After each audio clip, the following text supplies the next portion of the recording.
अस्सलामुअलैकुम viewers, welcome to हाले Noor's world. आज मैं अपने किचन में चिकन के रेशेदार शामी कबाब बना रही हूँ।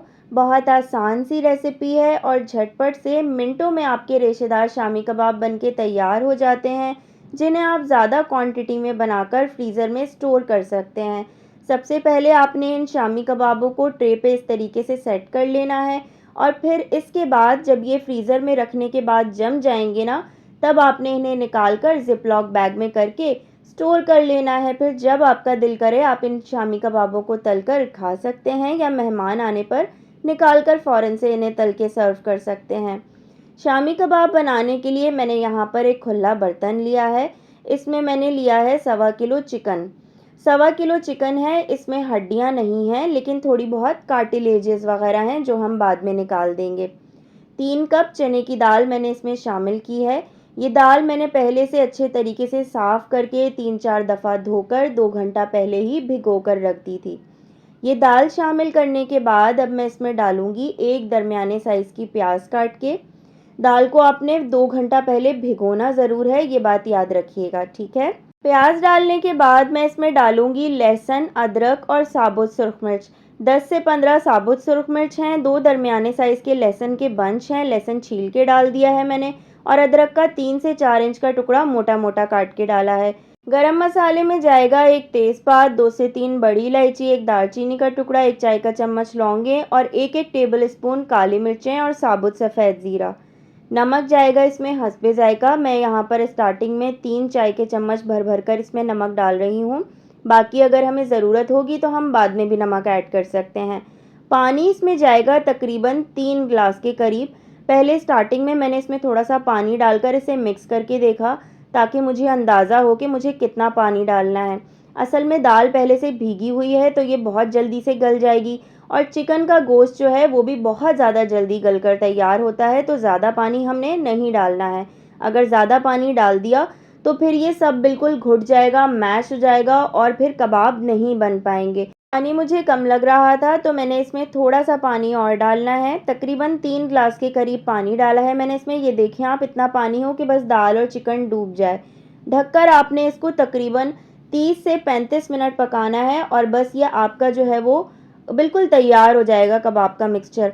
आधा घंटा गुजर चुका है। मैंने इस वक्त आंच बिल्कुल तेज़ कर दी है ताकि इसमें जो ये पानी है ना वो इवेपोरेट हो जाए।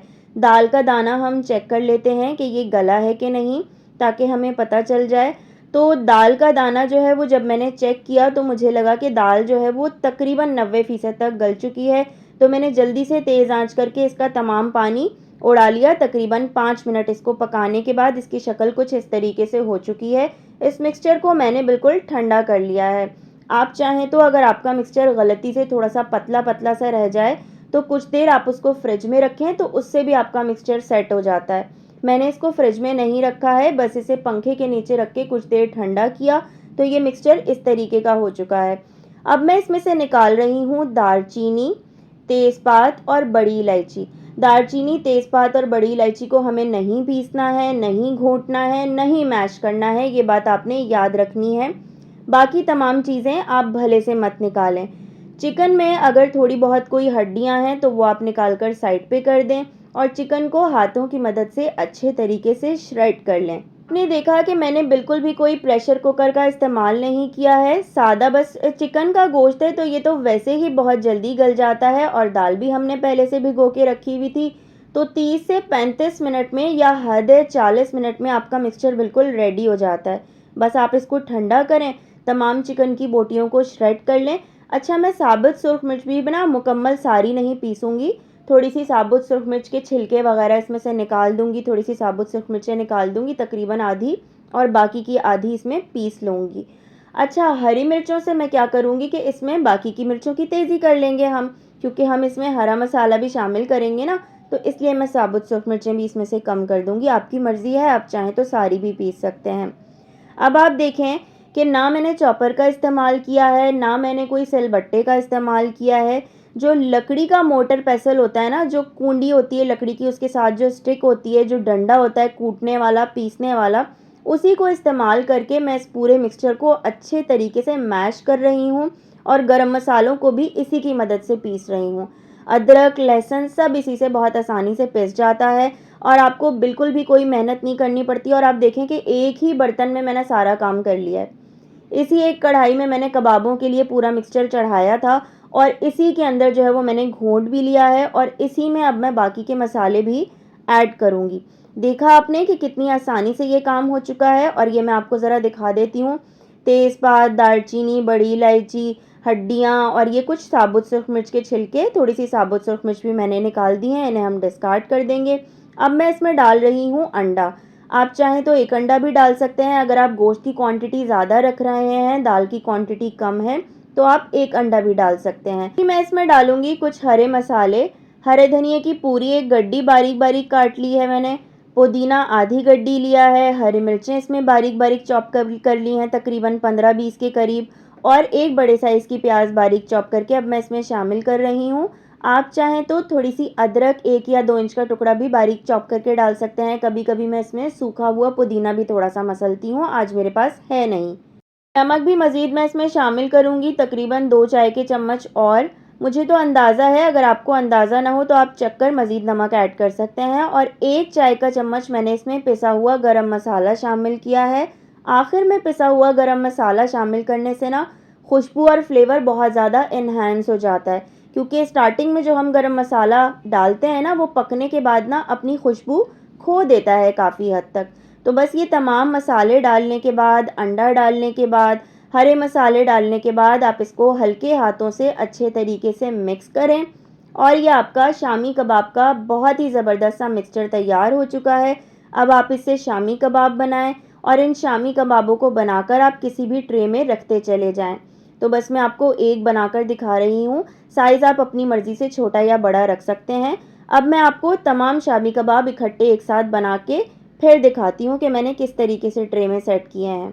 ये आप देख सकते हैं। पहले मैंने एक लेयर नीचे सारी शामी कबाबों की लगाई, उसके ऊपर मैंने थैली लगाई और उसके ऊपर दोबारा से बाकी के शामी कबाब लगा दिए।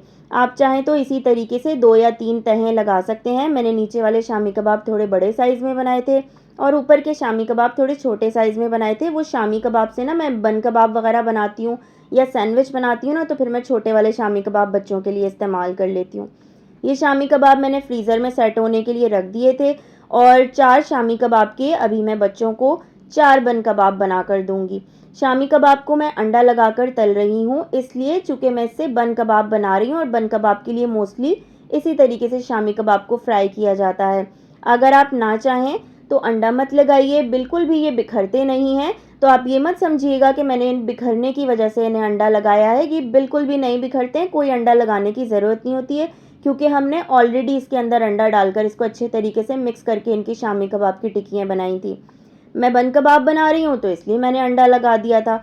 शामी कबाब तलने के बाद मैं अब यहाँ पर बन कबाब के लिए बन सेकूँगी और बस फिर आप जैसे भी अपने अंदाज से अपने मनपसंद सॉसेस, चटनियाँ, वेजिटेबल्स जो भी ऐड करना चाहते हैं। अंडे वाला बर्गर अगर आप बना रहे हैं या अंडे वाला बन कबाब बना रहे हैं तो आप ऑमलेट भी लगा सकते हैं। मैंने सिंपल बन सेकने के बाद क्या किया कि केचप और मेयोनीज को मिक्स करके लगाया और बस अब ऊपर से हम रखेंगे इसके शामी कबाब। आप चाहें तो इसे थोड़ा सा प्रेस करके फैला भी सकते हैं, मैंने ऐसे ही रख दिए हैं। 2 बन कबाब में मैं प्याज डालूंगी और बाकी के 2 बगैर प्याज के बनाऊंगी। एक बच्ची जो है मेरी वो प्याज व्याज खा लेती है, अगर कुछ ऐड कर दो अंदर तो बेटा मेरा बिल्कुल भी नहीं खाता है। बाकी टमाटर, खीरा ये लोग बिल्कुल पसंद नहीं करते, सलाद का पत्ता कुछ भी नहीं।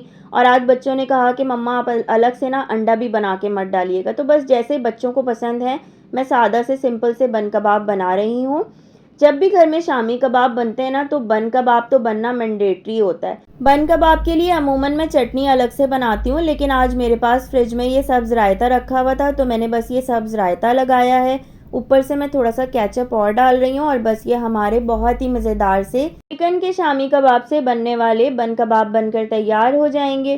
तो आप ये रेसिपी ज़रूर ट्राई कीजिएगा चिकन के रेशेदार शामी कबाब की, और फिर आप इनसे डिफरेंट चीज़ें बना सकते हैं। जब दिल करे, घर में कुछ खाने को नहीं है, कुछ समझ नहीं आ रहा, आप कबाब निकाल के तल लें दाल चावल के साथ, दाल रोटी के साथ, मेहमानों को सर्व करने हैं, आपने इनसे सैंडविचेस बनाने हैं, बर्गर, बन कबाब, पराठा भी इवन जो है ना कबाब के साथ बहुत अच्छा लगता है। तो रेसिपी ज़रूर ट्राई कीजिएगा, मुझे दुआ में याद रखिएगा। फिर मुलाकात करेंगे। अल्लाह हाफ़िज़।